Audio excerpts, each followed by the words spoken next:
তাহলে বন্ধুরা, চলে আসলাম ইউটিউব ঝর্ণা স্মাইল।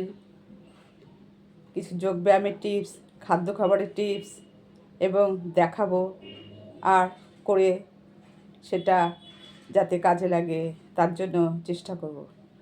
আজকে যোগব্যায়ামের বিভিন্ন রকম পদ্ধতি তো আছেই। আমার সব চ্যানেলগুলোতে সব ভিডিওগুলো দেখলে বুঝতে পারবে।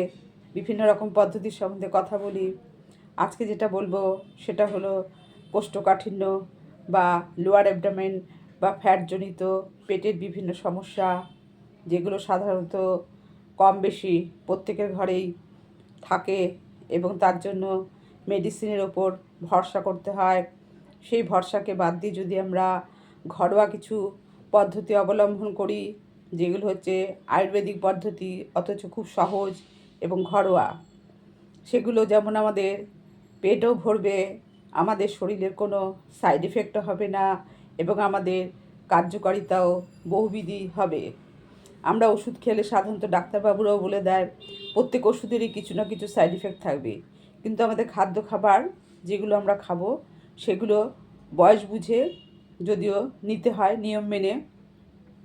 নিয়মের তো একটা ব্যাপার থাকে, পরিমাণের একটা ব্যাপার থাকে, এগুলো তো থাকবেই। এগুলো মেনে যদি চলা যায়, তারপরে তো এক্সারসাইজ আমাদের আছেই। এগুলো করে শরীরকে মোটামুটি একটা রাস্তায় আনা যায়, যাতে মেডিসিনে কোনো প্রয়োজন অনেক সময় হয় না। সেরকমই কোষ্ঠকাঠিন্য বা পেটের সমস্যা, গ্যাস অম্বল, অ্যাসিডিটি, তারপর ফ্যাটি লিভার আছে, তারপরে লোয়ার অ্যাবডোমেন ভারী, ওপরে পোর্শন ভারী, এরকম সমস্যা কম বেশি আছে। যাই হোক, আজকে আমি একটু দেখাচ্ছি যেটা সেটা হচ্ছে কোষ্ঠকাঠিন্যের জন্য ঘুম থেকে উঠে কিছু তো এক্সারসাইজ করতেই হবে। সেগুলো দাঁড়িয়েও আছে, কিছু ছোটাছুটি করেও আছে বয়স অনুযায়ী, আর বসেও আছে। ছোটাছুটি করা, দাঁড়িয়ে লাফালাফি করা, সেগুলো তো একটা বয়সের জন্য, কিন্তু এমন কিছু বয়স্ক লোক আছে যারা যেগুলো পেরে উঠছে না, বিশেষ করে যাদের পায়ের সমস্যা, হাঁটুর সমস্যা, কোমরের সমস্যা, তাদের জন্য কিছু বসে এক্সারসাইজ আমি দেখাবো। আর তাছাড়া কিন্তু কিছু খাদ্য খাবার আছে, সেগুলোর ওপরও আমি একটু কিছু বলতে চাই। হয়তো এগুলো অনেকেই জানে, কিন্তু একটু করতে বিরক্ত, কিন্তু বিরক্ত করলে হবে না। ওষুধের থেকে এগুলো অনেক উপকারী এবং পেটও ভরা থাকে। যেটা হচ্ছে ইসা ফুল। ইসা ফুল হচ্ছে এমন একটা জিনিস, সেটা সকালে খালি পেটেও খাওয়া যায়। উষ্ণ গরম জল করে একটু খেয়ে, যারা মনে করে একটু আঠা আঠা ভাব হচ্ছে, খেতে ঠিক ভাল লাগছে না, আমার মতে একটু 1 চামচ মুখে দিয়ে দেখাচ্ছি আমি। এই যে ইসা ফুল,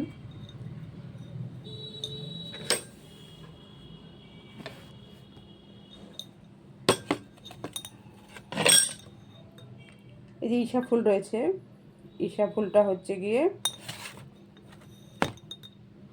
একটা ছোটো চামচের, 4 চামচের, মোটামুটি ছোটো চামচের শরীর বুঝে 1 চামচ ইসা ফুল খেয়ে নিলে, খেয়ে যদি উষ্ণ গরম জল, হালকা উষ্ণ গরম জল মুখে দিয়ে 2-3 বার বেশি করে খেয়ে নেওয়া যায়, মুখটা কুলকুচা করে, সেটা উপকারী আছে। তাছাড়া রাতে যদি খাওয়ার আগে সেটা একবার খেয়ে নেওয়া যায়, সেটার উপকারিতা আছে।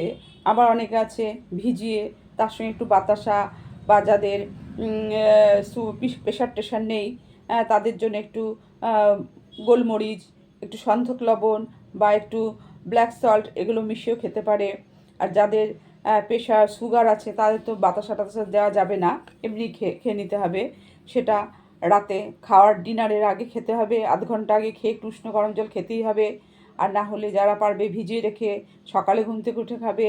আর যারা ভেজানোটা খেতে পারো না, তারা একটু নিয়ে এটাকে 1 চামচ খেয়ে ভালো করে উষ্ণ গরম জল একটু বেশি করে খেয়ে নিতে হবে। খেয়ে নিয়ে একটু এক্সারসাইজ তো করতেই হবে। আর তাছাড়া যেটা হলো, এমন কিছু খাদ্য খাবার আছে যেগুলো স্টুল ক্লিয়ারে সাহায্য করে। সেগুলোর মধ্যে হচ্ছে দানা জাতীয় খাবার। দানা জাতীয় খাবারটা স্টুল ক্লিয়ারে খুবই সাহায্য করে।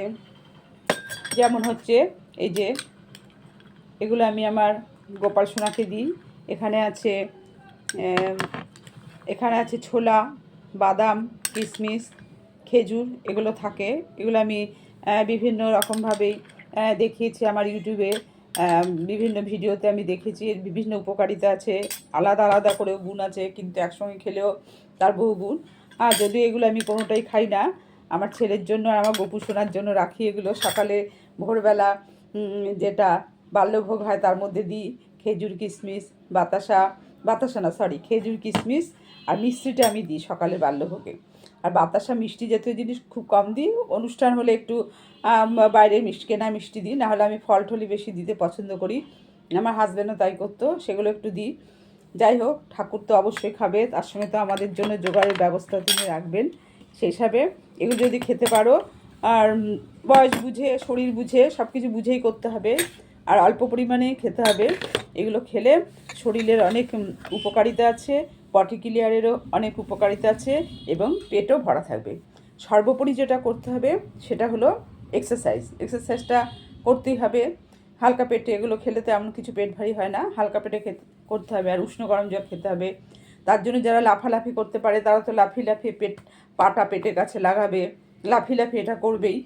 যারা পারে ভালো, অল্প বয়সী ছেলেপেলেরা যাদের সমস্যা নেই, সেগুলো আমিও করে দেখাবো, আমার অনেক ভিডিওতে আছে, সেগুলো আমি দেখাবো। কিন্তু আমি এখানে সাধারণত বয়স্কদের জন্য একটু কিছু বলছি, যেটা হলো পেটের জন্য বিভিন্ন রকম প্রাণায়ামও আছে, সেসব প্রাণায়ামও তার কাজ করে।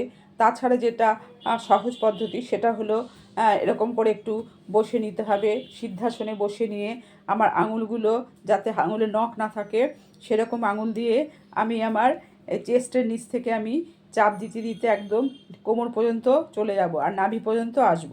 এভাবে এখান থেকে পুরো এই সাইড থেকে চাপ দিতে দিতে আমি একটা আঙুল থাকবে পেছনে আর 4টে আঙুল থাকবে সামনে, আমাকে চাপ দিতে দিতে আসতে হবে, ছেড়ে দিতে হবে, ছেড়ে দিতে হবে, শ্বাসটা নিয়ে ধরে রাখতে হবে, ছেড়ে দিতে হবে। হয়ে গেল একটা পোজ। আবার নিচে যেখানে করেছি তার একটু নিচে চলে আসলাম,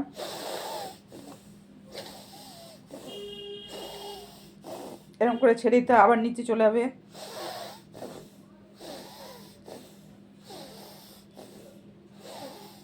এরকম করে পুরো নিচ পর্যন্ত চলে আসতে হবে। আবার শ্বাসটা ভরে নেব, ধরে রাখবো, যখন হাত হালকা করবো শ্বাসটা ছেড়ে দেবো।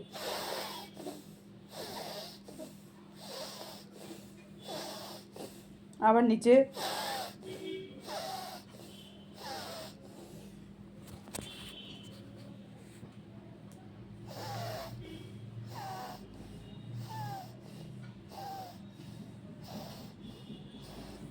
এরকম করে পুরো ওপর থেকে নিচ পর্যন্ত চাপতে চাপতে চাপতে চাপতে গায়ের জোরে ঠেসে ঠেসে চাপতে চাপতে আমাকে আসতে হবে। এসে হাত দুটো মুঠ করে এরকম করে নাভির পাশে ধরে, এপাশে সব চলে আসলো, মলদারের কাছে চলে আসলো। আসার পর নাভি যেহেতু আমাদের প্রধান শরীরের মধ্যে, নাভির কাছে চাপ দেব। এটা তো অন্যান্য রোগের সমস্যা সমাধানই হয়, সে অনেক ভিডিওতে আমার দেওয়া আছে। তাছাড়া যেটা নিয়ে আজকে আলোচনা করছি, যেটা করব সেটার উপরই দৃষ্টিপাত বেশি করতে হয়, সেহেতু এটা এখানে মুট করে ধরে, এখানটা ধরে আমি 10 সেকেন্ড থাকবো, আবার উঠে যাব। এভাবে এটা 3 থেকে 5টা পোজ করতে হবে। আবার একটা এ হাতের ওপর এ হাত রেখে চাপ দিয়ে বুড়ো আঙুলটা এরকম ওঠানো থাকবে, নখ যেন না থাকে হাতে, নাভির ওপর চাপ দিয়ে 10 সেকেন্ড থাকতে হবে। এটাও 5বার করতে হবে, এটাও 5বার করতে হবে, আর এটা করতে হবে। আর তাছাড়া তো আছে বিভিন্ন রকম, পায়ে চাপ দিয়ে ধরতে হবে পেটের কাছে, এগুলো আছে। আর লাফালাফি করে তো আছে। এভাবে পেটের নানা রকম সমস্যা যেমন সমাধান হয়, কোষ্ঠকাঠিন্য অনেক মুক্ত হয়ে যায়। তাছাড়া আবার একটা আছে, যেটা আমরা দুটো পা ফাঁকা করে বসবো, তাহলে ইউটাসটা আমাদের বেশ ওপেন হয়ে যাচ্ছে। মনটা রাখতে হবে ইউটাসে, এবং দুটো পা ফাঁকা করে বসে পায়ের চেটা দুটো একসঙ্গে থাকবে। তাহলে আমরা শ্বাসের সঙ্গে এটা কী করবো, শ্বাসটা ছাড়বো, পেটটা ভেতরে ঢুকে যাবে, অর্থাৎ স্টুলগুলো আমার নিচের দিকে আসছে। তারপরে বেশি করে এগুলো করার পর বেশি করে একটু উষ্ণ গরম জল খেয়ে নেব, নিয়ে অন্তত 10-20 বার একটু হাঁটাহাঁটি করবো ঘরেই। সবসময় যে বাইরে হাঁটাহাঁটি করতে হবে, বিশেষ করে বয়স্ক লোক বা মহিলাদের বাইরে যেতে হলে আজকাল তো আর ঘরোয়া পোশাক একরকম, বাইরে গেলে আরেক রকম, ওই ড্রেস চেঞ্জ করতেও একটা বিরক্তিবোধ হয়। সেই জন্য ঘরে একটু হাঁটাহাঁটি করে নিতে হবে। তারপরে তো একটু আছে, এসব একটু করে নিলে, একটু করে নিলে, এগুলো একটু করে নিলে বডিটাও যেমন হালকা হলো, স্টুল ক্লিয়ারটাও ঠিকঠাক হবে। ঠিক আছে বন্ধুরা, আজকের মতো এইটুকুনি রাখছি। বড়দের প্রণাম, ছোটদের ভালোবাসা, সবাই সুস্থ থাকো। পরে ভিডিও নিয়ে আবার আসছি। আমার চ্যানেলটার নাম ঝর্ণা স্মাইল। সাবস্ক্রাইব করবে, শেয়ার করবে এবং কোনো রকম সমস্যার সমাধান করতে হলে তার কমেন্টে লিখবে। এই বলে এখনকার রাখছি।